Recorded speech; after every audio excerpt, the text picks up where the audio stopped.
Assalamualaikum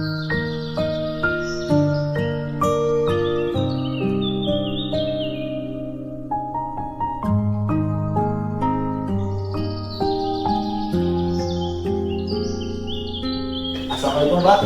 Waalaikumsalam warahmatullahi wabarakatuh. Mohon maaf Bapak, pertama saya Didi Prasetyo. Saat ini saya sedang menjalani proses pembelajaran CGP angkatan 10. Mohon izin untuk melakukan wawancara dengan Bapak karena pada saat ini saya sedang mendapatkan tugas untuk melakukan wawancara dengan kepala lingkungan sekolah. Ya. Ada beberapa hal yang ingin saya tanyakan Pak. Yang pertama itu adalah pada saat pengambilan keputusan bagaimana Bapak mengidentifikasi apakah itu bidang etika atau wujudkan moral Mas?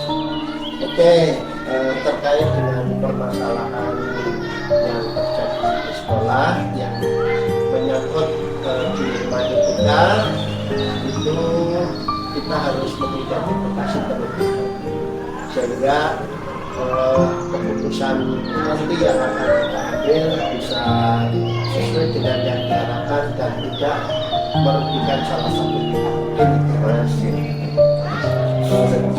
Kemudian pada saat kita mengambil keputusan itu ada dilema etika, kan itu adalah nilai-nilai yang sama-sama benar tetapi saling bertentangan. Ya, mungkin bagaimana Bapak mengambil keputusan? Ya, kita mestinya mempertemukan kedua belah pihak. Kita beri pemahaman agar sama-sama bisa menerima keputusan yang nanti akan diambil sehingga kedua belah pihak dengan bergoyo menerima hasil keputusan tersebut. Pada saat mengambil keputusan tentunya langkah-langkah itu Bapak bisa ceritakan langkah-langkahnya apa saja?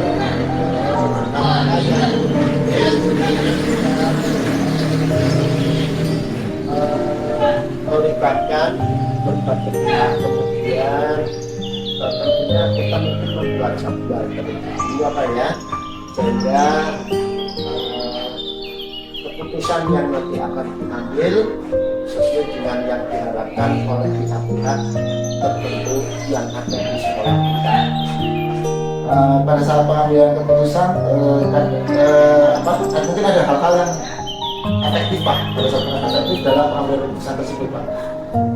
Ketika kita memang harus memutuskan sebuah permasalahan yang ada di sekolah akan lebih efektif, mungkin kita buat jadwal, kita pertemukan kedua belah pihak yang mungkin ada masalah sehingga kita dapat menyelesaikan permasalahan tersebut, dan tentunya kita butuh sebuah kerjasama dari berbagai pihak yang ada di sekolah itu, mungkin dari kepala sekolahnya, kemudian rekan-rekan guru, wali kelas, bahkan mungkin orang tua siswa.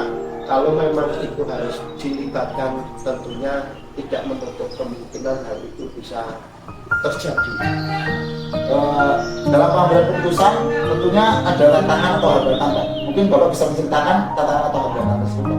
Tantangannya adalah karena ini menyangkut berbagai pihak yang mempunyai permasalahan, sehingga memang kita butuh sebuah pemahaman agar kedua belah pihak sama-sama kita beri pemahaman terhadap masalah yang sedang dihadapi sehingga kita dapat menyelesaikan permasalahan tersebut dengan semuanya bisa menerima, kedua belah pihak bisa menerima, dan tidak ada pihak-pihak yang diuntungkan dengan keputusan itu ataupun ada pihak yang dirugikan dalam pengambilan keputusan. Intinya ya kita saling mengerti sehingga keputusan yang diambil adalah yang terbaik. Mungkin itu. Pada saat pengambilan keputusan itu mungkin ada jadwal atau waktu tertentu yang dilakukan Pak. Biasanya kalau jadwal itu ya bisa berjalan setelah, artinya ketika memang keputusan itu tidak berat, tidak terlalu kompleks, mungkin saat itu bisa diputuskan. Tetapi kalau memang permasalahannya sangat kompleks, kita harus membuat jadwal dan ada keterlibatan. Misalnya stakeholder yang ada di sekolah kita libatkan semuanya, termasuk di sini adalah rekan kerja kita, komite sekolah harus terlibat. Dengan demikian sehingga permasalahan yang berat bisa agak ringan karena kita melibatkan berbagai pihak, menerima berbagai masukan dari beberapa unsur yang ada di sekolah, sehingga keputusannya insya Allah akan lebih maksimal. Pada saat pengambilan keputusan mungkin ada bantuan atau mungkin ada bantuan dari orang lain atau dari mana? Ya biasanya kalau pengambilan keputusan tidak sepihak ya Mas, kita harus melibatkan pihak-pihak tertentu agar kita dapat mengambil sebuah keputusan yang lebih ke arah pemecahan masalah tersebut, dan keputusan tersebut bisa diterima oleh semua pihak, terutama ini yang sama-sama punya masalah, punya kepentingan, sehingga tidak merasa dirugikan dengan keputusan. Mungkin ini kita yang terakhir Pak, pada saat pengambilan keputusan mungkin ada hal yang mungkin bisa kita pelajari bersama Pak. Apa? Mungkin begini Mas, ketika kita menghadapi sebuah masalah, tentunya agar permasalahan tersebut segera dapat diselesaikan, tentunya kita harus melibatkan berbagai pihak. Kita harus bekerja sama lah.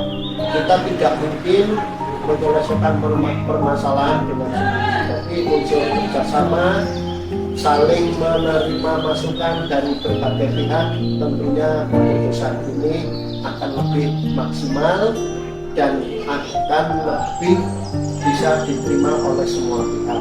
Jadi kata kuncinya kita harus kolaborasi, ya berkolaborasi, sehingga apa yang kita hadapi, permasalahan terutama di sekolah, bisa terselesaikan dengan tanpa merugikan pihak-pihak yang punya. Mungkin itu Mas. Baik Pak, terima kasih atas waktunya. Mungkin kita dapat menyampaikan dari waktu. Seperti saya sebutkan, Assalamualaikum warahmatullahi wabarakatuh. Waalaikumsalam warahmatullahi wabarakatuh. Ya sudah begitu Pak. Assalamualaikum Bu. Waalaikumsalam, Pak Dedi sehat? Ya, alhamdulillah Bu. Alhamdulillah. Ya Bu, alhamdulillah. Alhamdulillah Bu. Alhamdulillah, doa penjenengan masih diberi kesehatan selamanya. Saya mau izin karena masih di fase beliau. Saat ini saya sedang melaksanakan pendidikan guru penggerak angkatan 10. Mau izin melakukan wawancara untuk melaksanakan salah satu tugas demonstrasi kontekstual modul 3.1. Apakah itu benar? Setelah itu bisa membantu Pak Dedi untuk kelancaran belajar sebagai guru penggerak Pak Dedi. Terima kasih Bu. Mohon maaf, saya akan mengajukan beberapa pertanyaan, sekitar 8 pertanyaan. Nanti akan Pak Dedi. Yang pertama Bu, mungkin pada saat ini Ibu mungkin ada kasus yang berkaitan dengan dilema etika atau dorongan orang, mungkin bagaimana Ibu mengidentifikasi kasus tersebut? Ya Pak Dedi, memang di sekolah kami pernah mengalami yaitu masalah dilema etika. Nah, untuk mengetahui jenis kasus itu apa dilema etika atau itu sebagai kasus kejutan moral, itu kami melihat dari kepentingannya, ya, apakah benar atau salah jika kasus tersebut adalah dilema etika. Karena kedua posisi sama-sama benar atau juga bisa sama-sama salah, itu maksudnya adalah dilema etika. Seandainya kasus itu salah satunya merugikan, itu kami masukkan dalam kasus kejutan moral. seperti itu. Jadi pada saat dilema etika itu adalah ada dua kasus yang sama-sama benar tetapi saling bertentangan. Iya, iya. Dalam kasus tersebut mungkin bagaimana ibu mengambil mengambil keputusan bu? Dalam kasus keduanya, dalam kasus keduanya. Memang untuk kasus dilema etika itu di mana kedua kepentingan itu sama-sama benar. Saya memperhatikan tingkat kepentingan masalah tersebut. Seperti apakah itu misalnya kepentingan pribadi atau kelompok, kemudian bisa juga kebenaran, kejujuran, serta apakah dampaknya dalam jangka pendek maupun dalam jangka panjang. Saya juga memperhatikan sejauh mana dampak yang ditimbulkan dari keputusan tersebut. Dalam pengambilan keputusan tentu ada langkah-langkah yang diambil gitu. Mungkin ibu dapat menceritakan langkah-langkahnya apa saja pada saat mengambil keputusan tersebut. Terima kasih ya Pak Dedi. Dalam langkah-langkah yang biasa saya lakukan itu yang pertama adalah saya mengidentifikasi aspek-aspek yang terkait dengan kasus tersebut dan sejauh mana nilai-nilai yang bertentangan. Kedua, kami melihat siapa yang terlibat pelakunya yang terlibat dalam permasalahan tersebut Pak Dedi. Kemudian ketiganya, kami mengumpulkan data dari beberapa fakta yang terjadi. Kemudian nanti kami menganalisa sesuai dengan paradigma yang nah, keputusan terakhir nanti kami merefleksikan apakah keputusan tersebut sesuai dengan normal ataukah dapat diterima oleh semua pihak. Pada saat pengambilan keputusan mungkin ada hal yang efektif yang sudah dilakukan. Mungkin ibu bisa menceritakan hal efektif tersebut apa saja? Dalam pengambilan keputusan yang efektif dalam kasus dilema etika adalah ketika keputusan tersebut itu sesuai dengan nilai-nilai dan tidak menimbulkan masalah di kemudian hari Pak Dedi. Keputusan tersebut dianggap efektif jika dapat menimbulkan meminimalisir kekecewaan dan diterima oleh semua pihak. Pada saat mengambil keputusan tentunya ada hambatan mungkin atau tantangan. Mungkin ibu bisa menceritakan hambatan atau tantangan pada saat mengambil keputusan.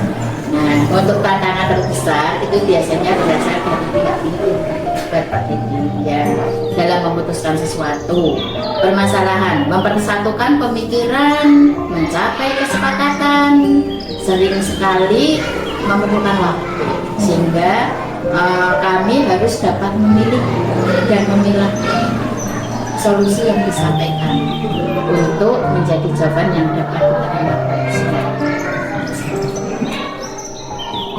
Pada saat pengambilan keputusan mungkin ada waktu tertentu atau prosedur tertentu yang diambil bu? Pada saat mengambil keputusan itu jadwal penyelesaian Pak Dedi, jadwal penyelesaian kasus tergantung pada kondisi kasus tersebut, kondisi kasus yang kita hadapi itu seperti apa. Jika keputusan harus segera diambil, kami tidak dapat membuat jadwal ya Pak, dan harus segera memutuskan kalau memang itu segera. Namun jika keputusan masih bisa ditunda, kami tetap membuat jadwal agar hasil keputusan lebih efektif dan lebih efisien. Mungkin pada saat pengambilan keputusan tersebut ada pihak atau mungkin seseorang atau mungkin faktor-faktor yang mendukung bu? Bisa diceritakan? Ya, memang tergantung pada permasalahannya Pak Dedi. Untuk faktor yang mendukung tergantung permasalahan yang dihadapi. Kadang kami melihat seluruh guru dalam pengambilan keputusan, melibatkan seluruh guru dalam mengambil keputusan, kadang hanya beberapa. Kemudian juga kami juga tidak lupa kalau memang kasus itu harus melibatkan komite, kami juga harus menghadirkan komite. Kemudian kalau permasalahan itu menyangkut kepentingan orang tua siswa, kami juga menghadirkan orang tua siswa. Bahkan meminta saran dari pengawas sekolah itu untuk penyelesaian masalah. Jadi bisa banyak melibatkan dari berbagai pihak seperti itu Pak Dedi. Mungkin pada saat mengambil keputusan ada hal yang mungkin bisa kita pelajari bersama. Iya, banyak sekali Pak Dedi yang bisa kita ambil pelajarannya pertama dalam mengidentifikasi kasus yang terjadi dibutuhkan pemikiran yang matang, apakah termasuk dilema atau termasuk physical matter. Ada kasus yang perlu diselesaikan segera atau bisa ditunda atau bisa diselesaikan secara aktif. Dalam pengambilan keputusan saya harus memperhatikan kepentingan kedua pihak agar tidak menimbulkan kecemasan yang berkelanjutan. Begitu Pak Dedi. Mungkin sementara itu dulu. Terima kasih atas waktunya. Mungkin sampai kita bisa sambil di lain waktu. Terima kasih juga Pak Dedi. Waalaikumsalam.